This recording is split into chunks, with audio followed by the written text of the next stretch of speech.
Ընդհանուր առմամբ հասկանալի է, ինչ է ակնկալում այսօր լսել դատախազությունից եւ ինչ արդյունք ունեցավ նախորդ անգամ այստեղ գրված կարծեմ ասացի նամակ է գրվել փոխանցվել, ինչ հետևանք արդյունք ունեցավ։ Նախ սկզբից գալով ուզում եմ ասեմ, որ մանավանդ այս ակցիայի շրջանակներում հանդես եմ գալիս ոչ միայն Արսեն Ղուկասյանի պաշտպանը, այլ նաև Արսեն Ղուկասյանի բախտակից ընկեր ու անհետ կորած մարդու հարազատ, որի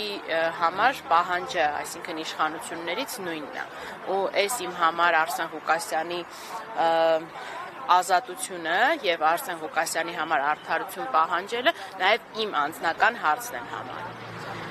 Ինչ ակնկալիքներ ունեմ, ակնկալիքս մեկն է, որ ինչպիսի անհապաղությամբ, որ կայացվում են այդ որոշումները կալանավորման, նույնպիսի անհապաղությամբ քննության առարկա դառնան մեր կողմից ներկայացված առողջության վերաբերյալ անհետաձգելի ստուգումների եւ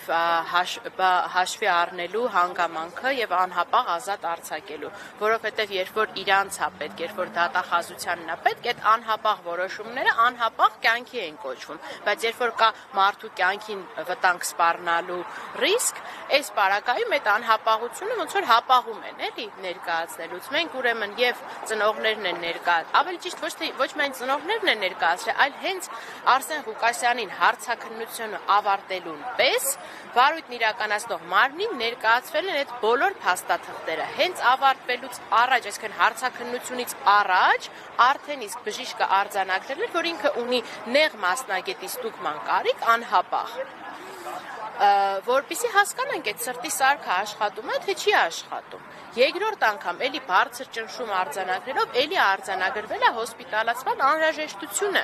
որը չի ապահով է, առ այս պահը չի ապահովում։ Ամեն վայրկյանը, երբ որ վարույթն իրականացնող մարմինը ունենալով այդ բժշկի զեկույցը իր մոտ չի ապահովում իր պատշաճ բուժօգնության ապահովումը, ինքը շարունակում է խոշտանգել Արսեն Ղուկասյանին եւ անմիջական ռիսկի տակ պահել իր կյանքը։ Տիկին Սողան, այս պահի դրությամբ Արսեն Ղուկասյանի վիճակից ինչ տեղեկություն եք, վերջին անգամ երբ եք հանդիպել, զրուցել, խոսել եւ տեղյակ եմ, որ ՄԻՊ ներկայացուցիչներն են այնտեղ եղել, առանձնազրույց են ունեցել, նրանք ինչ որ քայլեր ձեռնարկում են։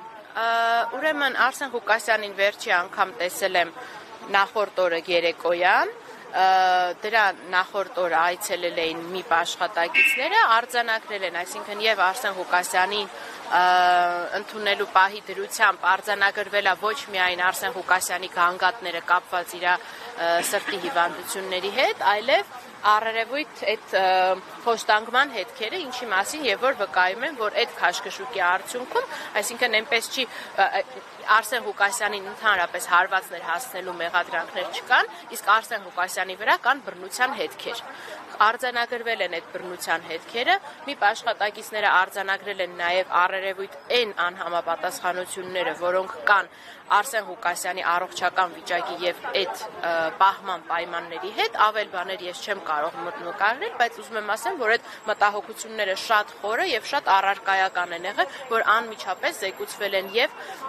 իրավասու մարմինին դատախազությանը իմանալով եւ պահանջել են պարզաբանումներ, թե ինչպես կարելի է այդ պարագայում մարդուն տանել այդ պահման վայրում։ Եվ